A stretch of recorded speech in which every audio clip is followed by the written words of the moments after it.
Hi all welcome to our channel. இன்றைக்கி நம்ம சேனலில் ஒரு குட்டி கதை தாங்க பார்க்க போகிறோம். ஒரு நல்ல செழிப்பான கிராமம்.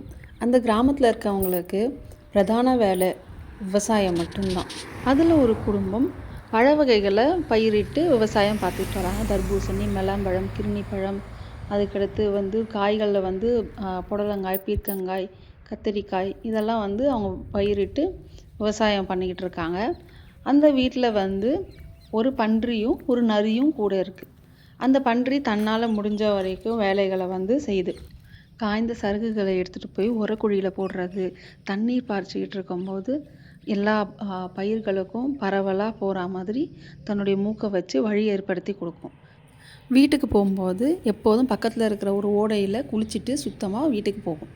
இந்த நரி என்ன பண்ணும், எல்லாரும் வேலையை முடித்து வந்ததுக்கப்புறமா அது போயிட்டு அடுத்த நாள் அறுவடைக்கு இருக்கிற பழங்களை சாப்பிட்டுட்டு நல்லா ஒரு ஆட்டம் போட்டுட்டு தூங்கி எழுந்து இருக்கிற பழங்களெல்லாம் சேதம் பண்ணிவிட்டு தான் மேலே எந்த சந்தேகம் வராமல் இருக்கணும்னா நம்ம பெரிய வேலை செஞ்சோம் அப்படின்ற மாதிரி காமிக்கிறதுக்கு சேரெல்லாம் மேலே பூசிட்டு வீட்டுக்கு போகுது.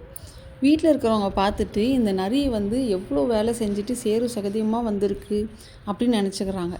அதே பன்றியை பார்த்தோன்னே இது சுத்தமாக இருக்குது, இது எந்த வேலையுமே செய்யலை அப்படின்னு அவங்களாவே ஒரு கணிப்பு வந்துடுறாங்க. வந்துட்டு இந்த பன்றிக்கு ஒரு சாதாரணமான சாப்பாடு கொடுக்குறாங்க. நரிக்கு நல்ல ஒரு குளிக்க வச்சு நல்ல ராஜபோகமான விருந்தை ஏற்பாடு பண்ணி போடுறாங்க.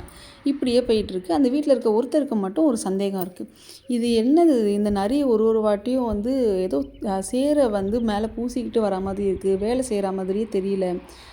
தோட்டத்தில் போய் பார்த்தா பழங்கள்லாம் சில சாப்பிட்டு இருக்குது, சிலது உடஞ்சிருக்கு, இப்படியெல்லாம் இருக்கே என்னதுன்னு சொல்லி யோசிக்கிறாரு. சரி, ஒரு நாள் நம்ம போயிட்டு இந்த பன்றியும் நரியும் என்ன வேலை செய்கிறாங்கன்னு சொல்லி பார்ப்போம் அப்படி சொல்லிட்டு போகிறாரு. ரகசியமாக நின்று பார்க்குறாரு.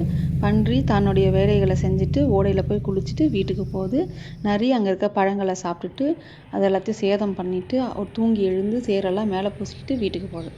அதுக்கடுத்து அவருக்கு உண்மை புரியுது. உண்மை புரிஞ்சோடனே வீட்டில் போய் சொல்கிறாரு. அப்புறம் எல்லாரும் இதுதான் உண்மைன்னு தெரிஞ்சுக்கிறாங்க.